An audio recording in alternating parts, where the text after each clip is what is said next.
नमस्कार मित्रांनो, वेल्थ एज्ञा चॅनलमध्ये तुम्हा सर्वांचं स्वागत आहे। आज आपण या व्हिडिओमध्ये टॉप 5 प्रायव्हेट बँक्सचे क्वांटिटेटिव्ह ॲनालिसिस करणार आहोत। त्यापूर्वी तुम्ही जर चॅनलवरती नवीन असाल तर चॅनलला सबस्क्राइब करा आणि बेल आयकॉन प्रेस करायला विसरू नका, म्हणजे नवीन व्हिडिओचे नोटिफिकेशन तुम्हाला सर्वात आधी मिळेल। तर तुमचा जास्त वेळ न घेता आपण व्हिडिओला सुरुवात करूया।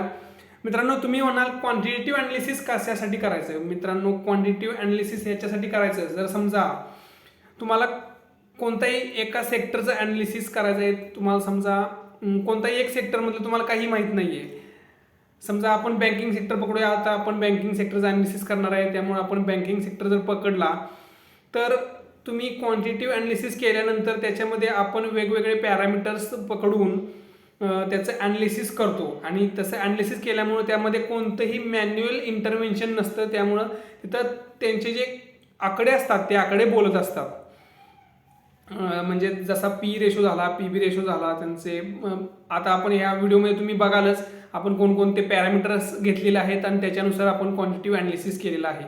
त्याच्यानुसार आपण कोणतंही मॅन्युअल इंटरव्हेन्शन नसल्यामुळं तुम्हाला अनबायस्ड जो आहे तो कॉल मिळतो, अनबायस्ड तुम्हाला रिझल्ट्स त्याच्यामधून मिळू शकतात आणि तुम्ही कोणत्या पॉईंटला किती तुम्ही वेटेज द्यायचं ते तुम्ही नंतर व्हिडिओ नंतर ठरवू शकता।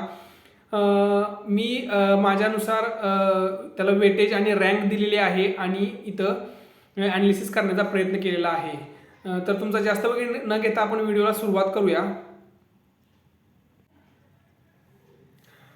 सगळ्यात पहिला आपण मार्केट कॅपिटलायझेशन पाहूया। मार्केट कॅपिटलायझेशनला मी कोणतंही रेटिंग किंवा रँक दिलेली नाही आहे।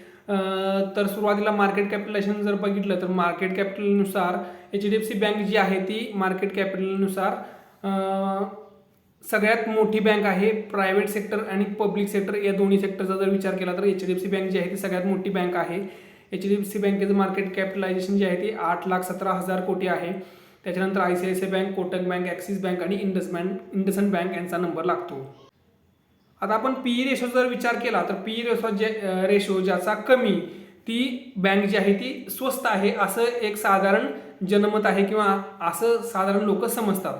फक्त पी रेशोवरती डिपेंड राहून आपण कोणत्याही बँकेला स्वस्त किंवा महाग असं म्हणू शकत नाही, कारण पी रेशो कमी असेल आणि त्याचं जर बाकीचं समजा ग्रॉस म्हणजे NPA झाला, ग्रॉस NPA, नेट NPA किंवा त्याचं प्रॉफिट मार्जिन जर व्यवस्थित नसेल तर त्याला एकूणच मार्केट जे आहे तर त्याला एवढं त्याला प्राईस देत नाही, त्यामुळं त्याचा पी रेशो कमी राहू शकतो। आणि दुसरं जे असतं की जर तुमचं सगळे बाकीचे पॅरामीटर जर चांगले असतील तर मार्केट जे आहे तर तुम्हाला प्रीमियम व्हॅल्युएशन द्यायला रेडी असतं आणि त्यामुळे तुमचा पी रेशो जो आहे तो जास्त असू शकतो। त्यामुळे फक्त पी रेशो हा वन ऑफ द पॅरामीटर आहे, पण फक्त या पॅरामीटरवरती डिपेंड राहून तुम्ही कोणतेही बाय किंवा सेलचं डिसिजन घेऊ शकत नाही। तर पी रेशो जर पाहिला तर ॲक्सिस बँकेचा जो आहे पी रेशो तो 14 आहे, सगळ्यात कमी आहे, त्यामुळे आपण त्याला 1 रँक दिलेली आहे आणि सगळ्यात जास्त पॉईंट्स आपण 5 पॉईंट्स त्याला दिलेले आहेत। आणि सगळ्यात जास्त जो पी रेशो आहे तो कोटक महिंद्रा बँकेचा 28.9 आहे आणि त्याच्यानुसार त्याला रँक आणि पॉईंट्स दिलेले आहेत। आता आपण पी बी रेशोचा जर विचार केला, पी बी रेशो इंडसइंड बँकेचा जो आहे तो सगळ्यात कमी पी बी रेशो आहे, 1.74चा पी बी रेशो आहे, त्यामुळे त्याला फर्स्ट रँक दिलेली आहे। आणि सगळ्यात जास्त जो पी बी रेशो जो आहे तो कोटक महिंद्रा बँकेचा 3.81 आहे। पी बी रेशोसुद्धा एक स्वस्त किंवा महाग आहे असंच थोडक्यात त्याच्यानुसार price to book ratio, P B ratio म्हणजे प्राईस टू बुक रेशो असं म्हटलं जातं आणि हा हे एक पॅरामीटर आहे। एक तुमच्या लक्षात आलं असेल, P B ratio Kotak Mahindra बँकेचा पी बी रेशो आणि पी रेशो नेहमीच जास्त असतो। त्याचं एक रिझन असं आहे की त्याच्या ज्या सबसिडरी आहेत, जसं की कोटक म्युच्युअल फंड झालं, कोटक परत इन्शुरन्स कंपन्या झाल्या, कोटक AMC झालं, ह्या ज्या आहेत त्या अजून अनलिस्टेड आहेत आणि त्याला डिस्काउंटिंग मिळतं आणि त्यामुळे त्याचा पी बी रेशो आणि पी रेशो जो आहे तो नेहमीच जास्त असतो। आता दुसरा पॅरामीटर जो पुढचा बघितलेला आहे तो ROE, return on equity. Return on equity ज्या बँकेचा सगळ्यात जास्त रिटर्न ऑन इक्विटी ती बँक चांगली मानली जाते आणि त्यानुसार मी रँक आणि त्याचे पॉईंट्स दिलेले आहेत। रिटर्न ऑन इक्विटी HDFC बँकेचा 16.1% आहे आणि सगळ्यात कमी जो आहे तो इंडसइंड बँकेचा 11.6% आहे. रिटर्न ऑन ॲसेट सुद्धा असंच आहे. ROA म्हणजे रिटर्न ऑन ॲसेट हा पुढचा पॉईंट्स आहे आणि रिटर्न ऑन ॲसेट ज्या बँकेचं जास्त त्या बँकेचा रिटर्न ऑन ॲसेट जो आहे ती बँक चांगली मानली जाते. थोडक्यात त्याची ॲसेट म्हणजे आपल्याला थोडक्यात जास्त तो रिटर्न देतो. आपल्या जे आपण पैसे गुंतवलेले आहेत रिटर्न ऑन ॲसेट जे त्या कंपनीकडं टोटल ॲसेट जे आहेत त्याच्यावरती टोटल ॲसेटवरती कसं त्यांना रिटर्न मिळतं आणि ते किती आहे ज्याचं जास्त ती कंपनी चांगली मानली जाते. त्यामुळं कोटक महिंद्रा बँकेचं जे रिटर्न ऑन ॲसेट जे आहे तो 2% आहे म्हणून त्याला 1 रँक दिलेली आहे आणि सगळ्यात कमी जे आहे ते ॲक्सिस बँकेचं आहे त्यानुसार त्याला रँक आणि पॉईंट दिलेले आहेत. आता sales and net profit growth of 5 year CAGR आपण या चार्ट्समध्ये पाहणार आहोत. मागच्या 5 वर्षामध्ये कोणत्या बँकेचं सेल्स आणि नेट प्रॉफिट ग्रोथ कशी आहे ते इथं बघितलेलं आहे. इंडसइंड बँकेची जी आहे ती सेल्स ग्रोथ चांगली दिसते आपल्याला 16.4%, त्यानुसार त्याला रँक आणि पॉईंट्स दिलेले आहेत. आणि प्रॉफिट ग्रोथ जी आहे ती ॲक्सिस बँकेची जास्त दिसते. कारण काय आहे की ॲक्सिस बँकेचा जो आहे तो बेस कमी असल्यामुळं आपल्याला त्याच्यामध्ये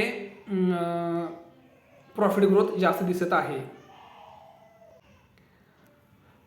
आता पुढचा पॉईंट जो मी घेतलेला आहे तो net interest income as a percentage of operating income. तुम्ही म्हणाला याचा काय बाबा मी हा कशासाठी घेतलेला आहे पॉईंट, तर net interest income as a percentage of operating income याच्यासाठी घेतलेला आहे की तुमचं कोर बँकिंग जो आहे कोर बँकिंगमधून तुम्हाला किती इन्कम येतो की बाकीचं म्हणजे एक ना धड भाऱ्याभर चिंध्या असं होतंय का बँकेचं, असं नसेल होत. म्हणजे कोर बँकिंगमधून तुम्हाला जास्त इन्कम ज्या बँकेचा जास्त येईल ती फ्रँचाईज जी आहे ती स्ट्रॉंग समजली जाते.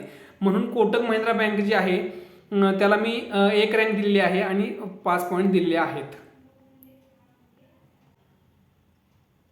त्याच्यानंतर sales and net profit growth 3 इयर्सचा जर पाहिला तर यामध्ये इंडसइंड बँक जी आहे ती 11.5%चा सेल्स ग्रोथ दिलेला आहे आणि ICICI बँक जे आहे त्याचं प्रॉफिट आपल्याला 90% CAGR टर्म्समध्ये वाढलेलं दिसतंय. तुम्ही म्हणाले यार एवढं कसं काय जबरदस्त वाढलंय, तर याचं असं झालेलं आहे की 2019च्या अगोदर जे मॅडम होता त्यांनी भरपूर घपले केलेले होते ICICI बँकेमध्ये आणि त्यामुळे त्यांचं प्रोव्हिजन्स जे होते ते जास्त होते आणि प्रोव्हिजन्स जास्त असल्यामुळं आणि त्यांचं जे प्रॉफिट म्हणजे कसं तर त्यांचा लो बेस होता. म्हणजे तुम्हाला समजा 10 रुपयेवरती तुम्हाला 8 रुपये मिळाले तर तुमचं जी ग्रोथ आहे ती जवळजवळ 70-80% दिसते आणि तेच जर तुम्हाला 50 रुपयेवरती 8 रुपये मिळाले तर ती तुमची ग्रोथ जी आहे ती कमी दिसते. कारण तुमचा 10 रुपयेचा जो आहे तो बेस जो आहे लो असल्यामुळं तुम्हाला ग्रोथ जी आहे ती जास्त दिसलेली आहे. यामुळे ICICI बँकेमध्ये लो बेस इफेक्टचा परिणाम झाल्यामुळे त्याचं प्रॉफिट जे आहे ते 90% CAGR वरती वाढलेलं दिसत आहे. आता दुसरा पॅरामीटर जो मी पकडलेला आहे तो आहे रिटेल लोन बुक. कोणत्या बँकेचा रिटेल लोन बुक जास्त आहे त्याला मी जास्त पॉईंट दिलेले आहेत आणि रँक जी आहे ती वरची दिलेली आहे. तर तुम्ही म्हणा रिटेल लोन बुकचा काय संबंध येतो इथं. रिटेल लोन बुकचं असं आहे समजा तुम्ही एक बँक आहात, समजा ICICI बँक आहे किंवा कोणतीही एक बँक आहे प्रायव्हेट सेक्टर किंवा पब्लिक सेक्टर आणि त्यांनी समजा 1 लाख कोटीचं एकालाच लोन दिलेलं आहे. कोणत्याही बिझनेस हाऊसला 1 लाख कोटीचं लोन दिलेलं आहे. तर त्याचं असं होईल की समजा त्या XYZ ही जी एंटिटी आहे त्यांनी 1 लाख कोटीचं जर तो नॉन परफॉर्मिंग ॲसेट जर झालं किंवा त्यांनी जर लोन रिपेमेंट व्यवस्थित केलं नाही तर तुमचा मोठा जो चंक असतो चंक ऑफ द बिझनेस जो आहे तो NPA म्हणून डिक्लेअर होतो आणि तुमचं NPA जे आहे ते एकदम शूट होऊ शकतं आणि तुमचं जे आहे ते प्रॉफिटला पूर्ण प्रॉब्लेम येऊ शकतो.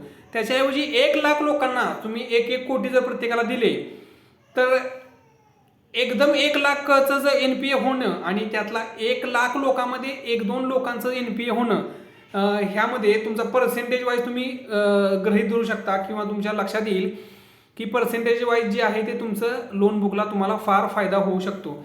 त्यामुळे ज्या बँकेचं रिटेल लोन बुक्स जे आहे ते चांगलं आहे त्याला आपण चांगली रँक दिलेली आहे आणि त्याच्यानुसार ICICI बँकेला जी आहे ती फर्स्ट रँक दिलेली आहे आणि HDFC बँक सगळ्यात कमी रिटेल लोन बुक आहे.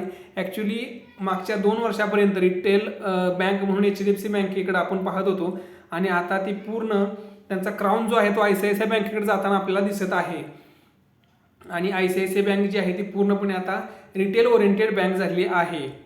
त्यामुळं ICICI बँकेला आपण 5 पॉईंट्स दिलेले आहेत आणि HDFC बँकेला आपण फक्त 1 पॉईंट दिलेला आहे. आता पुढचा पॉईंट जो मी पकडलेला आहे तो आहे की फ्लोटिंग लोन बुक. आता फ्लोटिंग लोन बुक म्हणजे काय, आता RBI जे आहे ते रिपो रेट आणि रिव्हर्स रिपो रेट जे आहे ते आपल्याला वाढवताना दिसत आहे आणि तुमचं फ्लोटिंग लोन बुक जेवढं जास्त असेल तेवढं तुम्ही तुमचा रेपो रेट किंवा रिव्हर्स रेपो रेट जर वाढला तर तुम्ही ते डायरेक्ट कस्टमरला पास ऑन करू शकता. त्यामुळं ICICI बँकेचं जे लोन बुक आहे ते 70% फ्लोटिंग असल्यामुळे त्यांना त्याचा जास्त फायदा होण्याची शक्यता आहे आणि सगळ्यात कमी फ्लोटिंग बुक जे आहे ते इंडसइंड बँकेचं आहे 50%. त्यामुळे त्याला मी तशी रँक आणि पॉईंट दिलेले आहेत. आता कासा रेशो, कासा डिपॉझिट ज्या बँकेकडे जास्त असेल त्याला सगळ्यात म्हणजे फार स्वस्तामध्ये त्यांना जे डिपॉझिट मिळतात. बँकेचा जो बिझनेस असतो तो एकाकडून आपण डिपॉझिट घेतो आणि दुसऱ्याला आपण लोन देतो. म्हणजे जी बँक आहे ती डिपॉझिट एकाकडून घेते आणि लोन एकाला देते. त्यामुळं ज्यांना डिपॉझिट जेवढे स्वस्तामध्ये मिळतील आणि लोन जेवढे जास्त महागामध्ये त्यांना देता येईल तेवढा त्यांचा जो मार्जिन आहे तो मार्जिन त्यांना जास्त मिळू शकतो. त्यामुळं जे कासा रेशो म्हणजे करंट अकाउंट आणि सेव्हिंग अकाउंट तुमच्याकडे जेवढे जास्त असतील, करंट अकाउंटला तर कोणतीही बँक काही इंटरेस्ट देत नाही आणि सेव्हिंग अकाउंट जे आहे ते फार मिनिमम त्यांना इंटरेस्ट देतात. त्यामुळं हे फार स्वस्त डिपॉझिट असतात आणि तेवढी फ्रँचायझी तुमची स्ट्रॉंग होऊ शकते तुमच्याकडे कासा रेशोचे डिपॉझिट जास्त असतील तर यामध्ये कोटक महिंद्रा बँक जी आहे ती 58.1% कासा डिपॉझिटसह पहिल्या रँकला आहे आणि सगळ्यात कमी जी आहे ते 43% जी आहे ती ॲक्सिस बँक आहे. बाकीची तुम्ही डिटेल्स इथं पाहू शकता, पाहिजे तर व्हिडिओ पॉज करून तुम्ही बघू शकता. आता आपण ग्रॉस NPA पाहूया. ग्रॉस NPA म्हणजे कोणत्या ज्या बँकेचे ग्रॉस NPA जास्त ती बँक थोडीशी व्यवस्थित मॅनेज होत नाही आहे असं ते आपण समजू शकतो किंवा त्यांचे लोन बुक जे आहे ते थोडंसं खराब आहे असं म्हणू शकतो आणि ज्याचं ग्रॉस NPA कमी ती फार चांगली मॅनेज केलेली आहे असं आपण मानू शकतो. कारण आपण जर पाहिलं तर आता फक्त 39% रिटेल लोन बुक असून सुद्धा HDFC बँकेचं ग्रॉस NPA जो आहे तो 1.28% आहे. म्हणजे त्यांनी किती व्यवस्थित लोन बुक मेंटेन केलेलं आहे तुम्ही हे पाहू शकता. आणि सगळ्यात जास्त NPA जो आहे तो ग्रॉस NPA ICICI बँकेचा 3.41% आहे. हे त्यांचं जुनी पापं जी आहेत ती पुढं कॅरी फॉरवर्ड होत आहे त्यामुळे त्यांचं ग्रॉस NPA जो आहे तो एवढा दिसतोय आपल्याला. आता लेटेस्ट म्हणजे आपण मागच्या 1-1.5 वर्षापासून ICICI बँकेनं जास्त ॲग्रेसिव्हली रिटेल ओरिएंटेशन होण्याचा प्रयत्न केलेला असल्यामुळं हे नंतर इम्प्रूव्ह होण्याची शक्यता वाटत आहे मला स्वतःला. तुम्ही तुमचं डिसिजन तुमच्या फायनान्शियल ॲडवायझरशी डिस्कस करून घेऊ शकता. तर आपण ग्रॉस NPA जर पाहिले तर HDFC बँकेचे 1.28% आहेत आणि सगळ्यात जास्त जे आहे ते ICICI बँक 3.41% आहे. त्यानुसार त्यांना आपण रँक आणि पॉईंट दिलेले आहेत. आता आपण नेट NPA जर पाहिलं तर नेट NPA मध्ये HDFC बँक जी आहे ते नेट NPA 0.35% आहे आणि फर्स्ट रँक HDFC बँकेची इथं पण आहे आणि सगळ्यात जास्त जे NPA आहेत ते ICICI बँकेचे 0.7% आहेत. नेट इंटरेस्ट उसके बाद प्रोविजन कवरेज रेशो जिस बैंक का अच्छा वो बैंक ने अपना लोन के अगेंस्ट कितना प्रोविजन किया है वो हाँ हमको दिखता है. ICICI बैंक ने ऑलमोस्ट 80% का प्रोविजन किया है, इसके लिए उसको फर्स्ट रैंक दिया है. और सबसे कम प्रोविजन है वो इंडसइंड बैंक ने दिया है, इसके लिए उसको लास्ट रैंक दिया है. आता नेट इंटरेस्ट मार्जिन जर पाहिलं तर नेट इंटरेस्ट मार्जिन जे आहे ते कोटक बँकेचं जे आहे ते 4.92% आहे.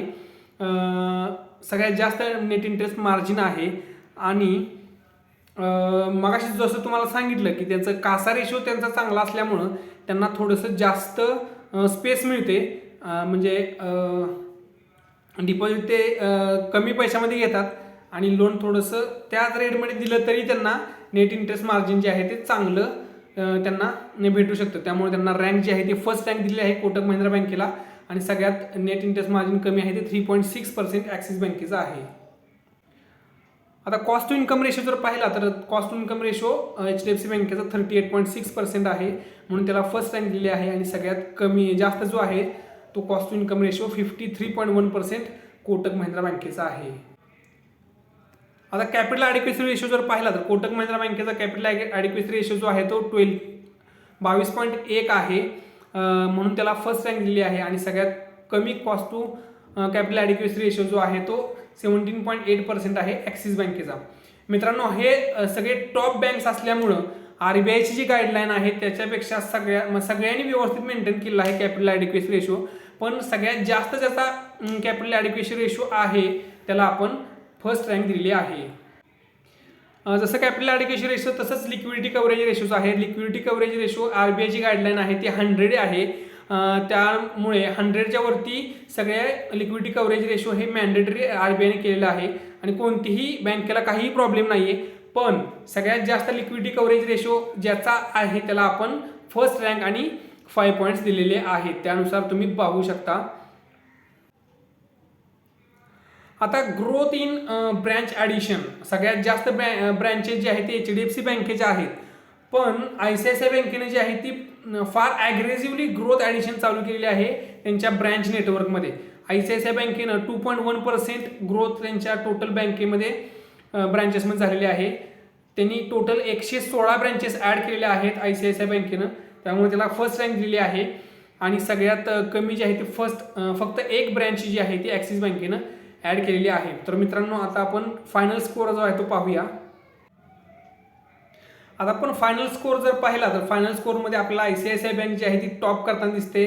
मागच्या 5 वर्षामध्ये पहिल्यांदाच HDFC बँक जी आहे ती पहिल्या फर्स्ट रँकला आपल्याला दिसत नाही आहे. मी सुरुवातीला ज्यावेळी मार्केटमध्ये ज्यावेळी पोझिशन क्रिएट केलेली होती बँकिंग सेक्टरमध्ये त्यावेळीसुद्धा मी असंच ॲनालिसिस केलेलं होतं आणि त्यामुळं मी दर क्वार्टर ऑन क्वार्टर बेसिसवरती ॲनालिसिस करत असतो आणि पहिल्यांदाच मी HDFC बँक जी आहे ती टॉप स्पॉटवरती दिसत नाही आपल्याला. मित्रांनो, आणखीन एक गोष्ट तुम्हाला सांगतो की कॅपिटल ॲडिक्वेसी रेशोमध्ये इंडसइंड बँक आणि HDFC बँक हे दोन्हीचे कॅपिटल ॲडिक्वेसी रेशो जे आहेत तुम्ही जो हा व्हिडिओ मागं घेऊन सुद्धा पाहू शकता.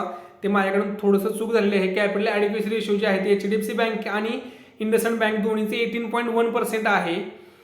तरी पण इंडसइंड बँकेला सेकंड रँक दिलेली आहे आणि HDFC बँकेला थर्ड रँक दिलेली आहे. तर ते दोन्हीला ही सेकंड रँक दिली तर इथं जो आहे ते HDFC बँकेचं +1 पॉईंट वाढतो. त्यामुळे HDFC बँक जी आहे ती 64 पॉईंट्ससह दुसऱ्या पोझिशनला आपल्याला दिसते आणि कोटक महिंद्रा बँक जी आहे ती तिसऱ्या पोझिशनला थोडीशी सरकणार आहे. त्याच्यानंतर इंडसइंड बँक आणि ॲक्सिस बँक ह्यामध्ये आपल्याला फार गॅप दिसतोय. पहिल्या 3 मध्ये आपला गॅप फार थोडा दिसतोय आणि पुढच्या जे 4 आणि 5 जे आहेत ते गॅप जो आहे तो आपल्याला जास्त दिसतोय. त्यामुळं तुम्ही कोणत्या, आता मी सगळ्याला समान पॉईंट दिलेले आहेत, त्यामुळे तुम्ही समजा NPAला तुम्ही किती पर्सेंटेज देऊ इच्छिता किंवा तुमचं नेट इंटरेस्ट मार्जिन झालं त्याला तुम्ही किती % देऊ इच्छिता त्यानुसार तुम्ही थोडंसं कमी जास्तीचं मार्किंग करून तुम्ही तुमचं फायनान्शियल ॲडवायझरशी मदत घेऊन तुम्ही तुमचं फायनल डिसिजन घेऊ शकता. हे कोणतंही फायनल डिसिजन नाही आहे. तुम्ही तुमच्या फायनान्शियल ॲडवायझरची हेल्प घेऊन तुम्ही कोणतीही पोझिशन क्रिएट करावी असं मी तुम्हाला सुचवू इच्छितो. हा व्हिडिओ जर तुम्हाला आवडला असेल तर तुमच्या मित्रमैत्रिणींसोबत शेअर करा आणि अजून जर तुम्ही या चॅनलला सबस्क्राईब केलं नसेल तर चॅनलला सबस्क्राईब करा आणि बेल आयकॉन प्रेस करा, म्हणजे कोणतेही इम्पॉर्टंट नोटिफिकेशन तुमच्याकडून मिस होणार नाही. तर पुन्हा भेटूया अशाच एका व्हिडिओसोबत. तोपर्यंत बाय बाय.